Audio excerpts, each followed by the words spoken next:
Isang mahalagang pagpupulong ang nagaganap noong June 26, 2024 araw ng Miyerkules sa ganap na alas 8:30 ng umaga at idinaos sa covered court ng Barangay Talon 5. Delineating territorial boundaries refers to the process of accurately defining and marking the borders that separate one geographical area from another. This can be important for various reasons, such as establishing jurisdiction, settling disputes, or creating clear boundaries for governance and administration.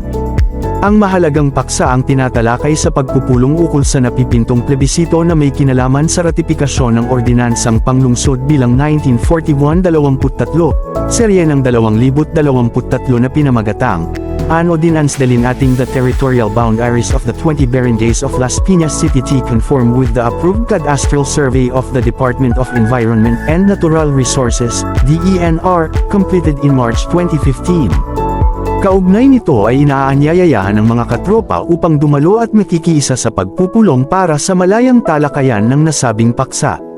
Ang plebisito ay magaganap sa June 29 kaya dapat ang mga botante ng buong Las Piñas City ay makilahok at makiisa sa araw na ito.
Opinion po ngayon ng tao, syempre, based po sa discussion namin, medyo malaki po ang mawawala sa Talon 5. So, I think talaga, ang conclusion ng aming response is no. Number one is, marami pong mga constituents ang malilipat and ang concern nila, number one, yung mga passport, titles, lahat po ng mababago sa address nila ay kung paano daw po ang proseso. At yun, kaya medyo marami pong usapin ngayon. Well, anyway, dadaan pa naman. Kaya nga, mas maganda dadaan sa plebisito para malalaman natin kung ano ba talaga ang concern ng din ng tao dito ay masyado na rin pong malapit ang botohan.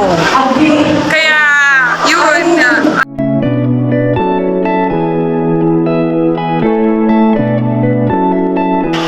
So, hati po talaga ang opinion ng tao kasi nga po, unang-una, ang concern nila is why it's too short to come up with this plebiscite. At the same time, yun nga, madalian. So, ano ba ang reason bakit madalian? So, yan yung mga aalamin natin. Pangalawa, is it because mag-e-election na? Di ba? Ang layo pa ng election pero ang laki na ng pinaghahanda.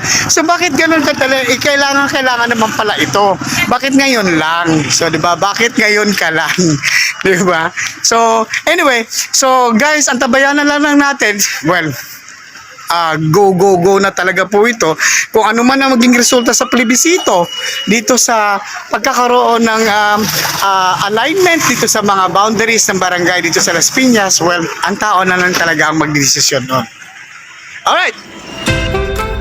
Sa panahon ng pagpupulong, lumabas ang suwestyon na wala pa bang ibang paraan para mapigilan ang plebisito, ngunit since nakaarangkada na ito sa Comelec, tuloy na ito. Ang magagawa na lang ng mga mamamayan ng Las Piñas is that buboto sila sa plebisito, lalabas para bumoto, yes or no. Kung gusto nyo ng pagbabago, yes. Kung ayaw nyo ng mabago ang boundaries natin, no ang iboboto nyo. At doon na lang tayo maghusga.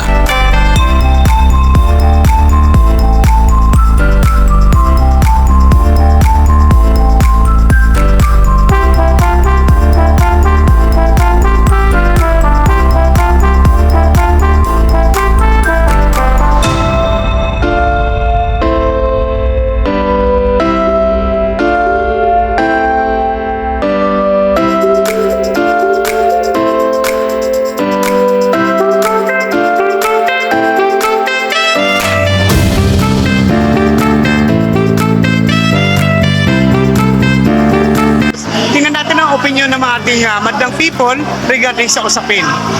Yes, ma'am. Matanongin kita. Pag kasakasakali, anong opinion po ninyo dito? Bakit po yes? Unang-una kasi, talon mo talaga yung mga pag-iis ko. At sa lugar ko, nasa natutunan na ako talaga.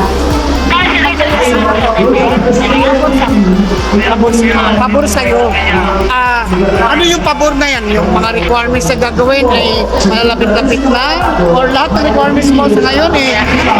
Talon-uno. So, talon-uno ka? Maging talon-5 ka? Talon-uno. Kaso pabor nga sa'yo. Hindi ko na-gets.